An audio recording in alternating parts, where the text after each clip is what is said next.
So PET-CT is a fusion of two technologies. It's a hybrid imaging modality that combines PET, positron emission tomography, that gives us information about how tissues are functioning, detects metabolic or biochemical activity with radio tracer distribution, and CT, computed tomography, provide details anatomical images of body structures. In other words, high resolution anatomical context using the X-rays. So in PET CT, basically PET is functional imaging and CT is anatomical imaging. So this combines, or this combination helps doctor to locate disease precisely. Okay, so let's talk about the workflow. So first start with PET part. So first, a radio tracer like FDG is injected into the patient.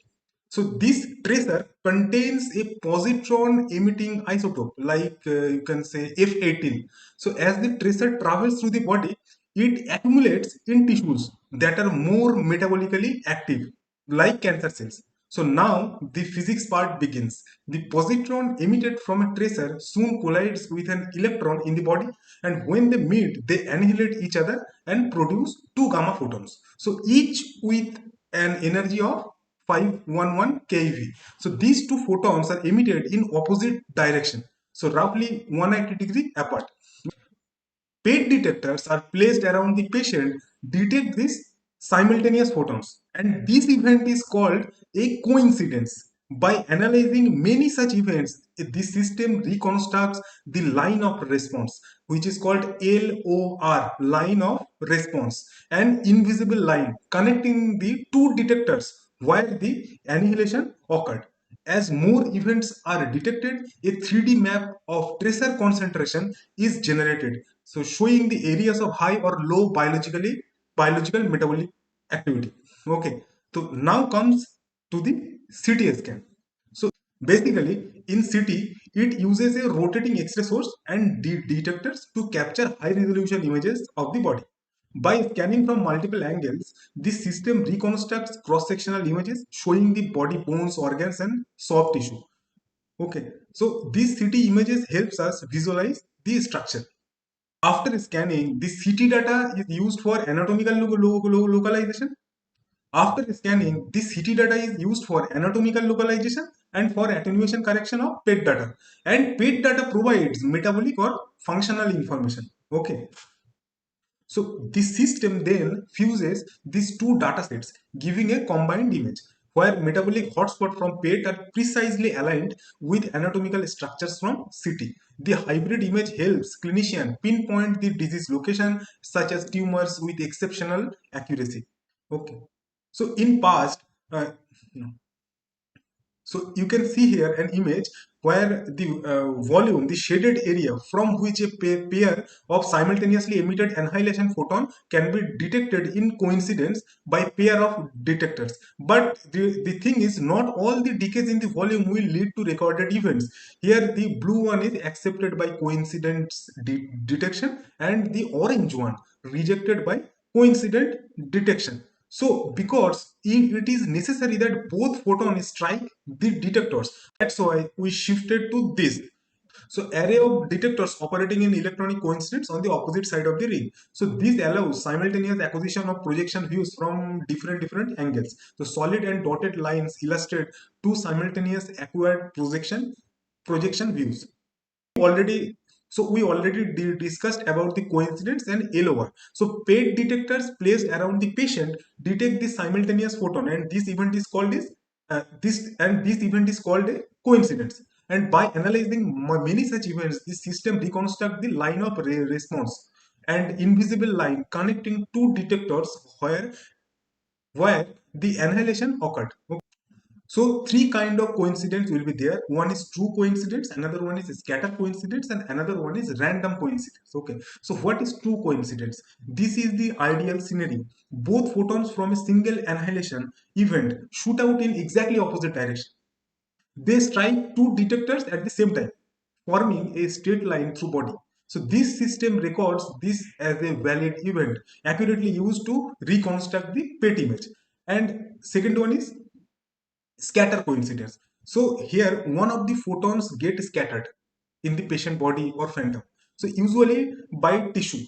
and changes its original path. Though it still hits a detector, the direction no longer represents a true annihilation line. This system records it as if it were valid, but it adds blur and lower image precision. Third one is random coincidence. In that case, two separate annihilation events happen nearly at the same time. So photons from different events hit detectors within the system timing window. So it falsely appears as one valid event. Okay, introducing noise and reducing image clarity. So we will code this in VPython. So from this code, we will understand the line of response and the production of two gamma photons with each energy and 511 keV. Okay, so let's do it with Python.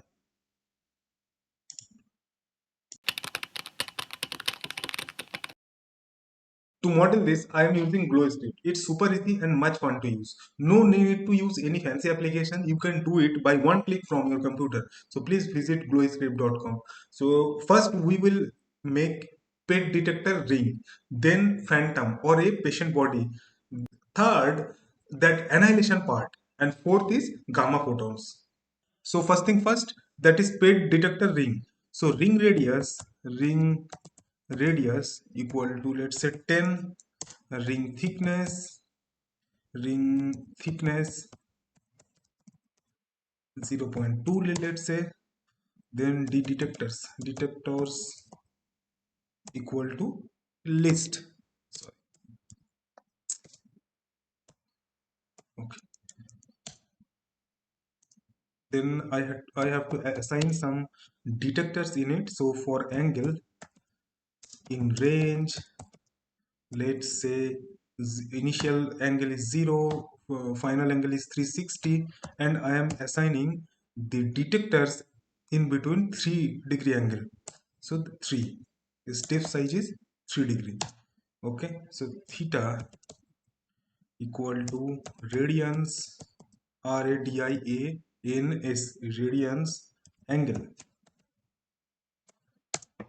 Then x equal to ring radius into cos theta. Then y equal to ring radius into sine theta, and d equal to cylinder. So I put all the detectors cylindrical. So cylinder equal to position vector, let's say x, y, and 0 in xy plane. Axis equal to vector 0, 0, 0.5. Then radius, let's say 0.2, you can give, and color equal to color dot green. Okay, and opacity or intensity, I think 0.7 is okay. It's for visibility purpose. Okay, now it's time for phantom. Okay, or body of city. So that's why body equal to cylinder, which have a position equal to vector 0, 0, minus 0.25. Axis equal to vector 0, 0, 0.5. Radius equal to 0.2. Okay, just zoom in for good visibility. Radius equal to 0.2. Say color equal to color dot green. Green is our detector. Then gray कर दे, gray. Okay, color dot gray.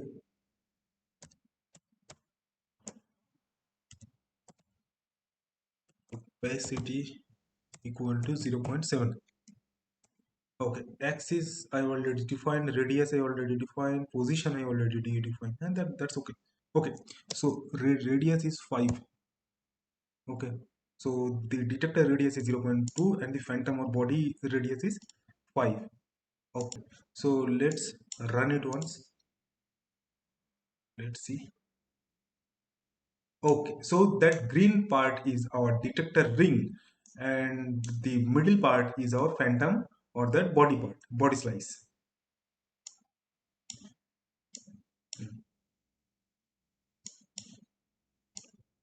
Okay, so now it's time for annihilation process. So annihilation, ANNIHI, and annihilation equal to sphere. So I'm making some annihilation point in that phantom. So a sphere which have a position vector 0 0 0. Okay, and radius, let's say 0.2, and color equal to color dot red for visibility, that at that point the annihilation occurs. Okay, and after annihilation, first gamma, so gamma 1. Okay, so gamma 1 equal to arrow which has some position vector equal to annihilation, position vector equal to annihilation dot pos axis equal to vector 0 0 0, and color equal to color dot yellow, and shaft width is 0.1. So this is our first gamma, and just copy paste it for our second gamma. But now I have to label this thing. So LABEL, label this thing, label bracket, which have a position vector 0 0 3. Okay, text equal to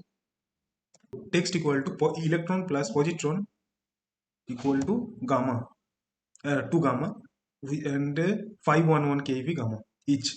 So then box equal to false, height equal to 16, let's say, and color equal to color dot red. So I am just giving a name of this whole process. It has no connection with this modeling. Now the main part. So while, look very carefully, while true rate, I want to animate this 10, let's say. I am So now I will generate random numbers, or I will do random sampling for the positions, okay, or random annihilation point inside the body, and after that, that random photon emission angle. So in future you can extend this as a Monte Carlo simulation or Monte Carlo modeling. So let's start. So x0 equal to random into 6 minus 3, and y0 equal to random into 6 minus 3. Here this random library put all that random points between 0 to 1. If we multiply this into 6 and minus 3 in such a way, so I will get all the points inside the phantom. Okay, now annihilation. Now I have to define annihilation position. So annihilation dot pos equal to vector x0 y0 and z only 0. I am assuming it is happening in xy plane.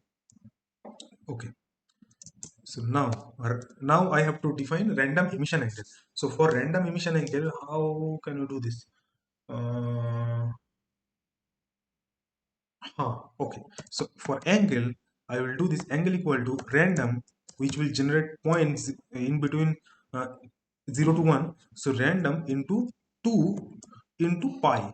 Okay, so it's kind of 2n pi, where n is from 0 to 1. So I will get a random sampling over the angles.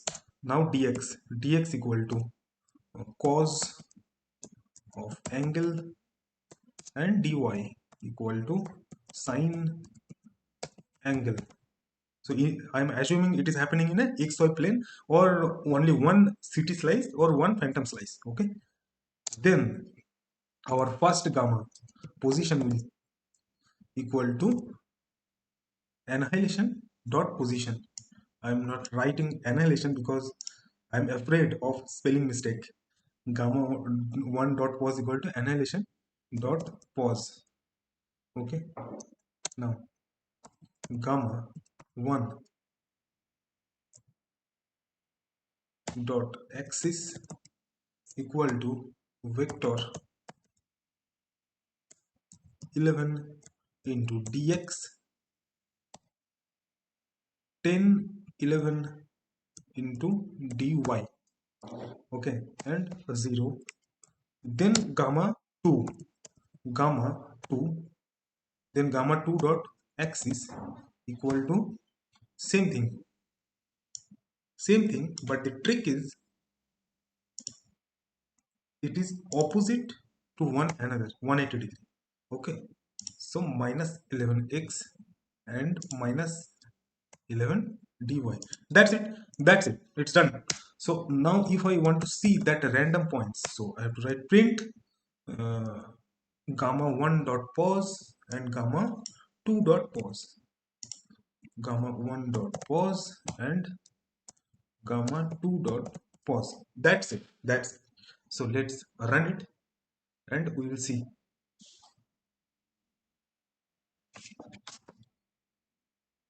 Okay, so this is our whole program. Now, first save it. Pet city working principle and LOR, line of response, that invisible line. Now we can see and understand. So let's first save it, then run it. Run. Gamma 2 spelling mistake 26. Yes. Okay, so gamma 1 position updated, gamma 1 axis I updated, then I have to assign gamma 2 position. Okay, right, sorry. So gamma 2 dot pos equal to annihilation dot pos. So now gamma 2 is not defined at near line 26. Why it is coming? Gamma. Oh shit. Silly mistake. That is here. I already assigned that gamma 1, then spelling mistake. Gamma 2. Now run it. Now it should. Yes. Now it is done. And you can see. So you can see that green line is actually denoting all the array detectors. Okay. And the gray one is phantom or our city slice or patient slice. Now if I decrease the rate, then we will understand better that line of response and the annihilation point. So you are seeing that red dot. Okay, that red dot is coming. This red dot is annihilation point. At that point randomly that annihilation takes place, and the yellow line is our line of response. Okay, and from there you can analyze the time of flight and all the other parameters of pet city. Now here you can see that that is random sampling coordinate. In future you can extend it to Monte Carlo modeling or Monte Carlo simulation, so that random sampling positions of annihilation point are those. This is our first coordinate and this is our second coordinate. Okay, that's it. So if I increase the rate, suppose it's 20. So see, so if I put 20, that means I am telling Python, please do not do more than 20 calculation in 1 second. So you can see here is spontaneous generation of annihilation process in patient body or phantom body, and that green circles is our detector. Okay, that's it. Okay then, bye bye.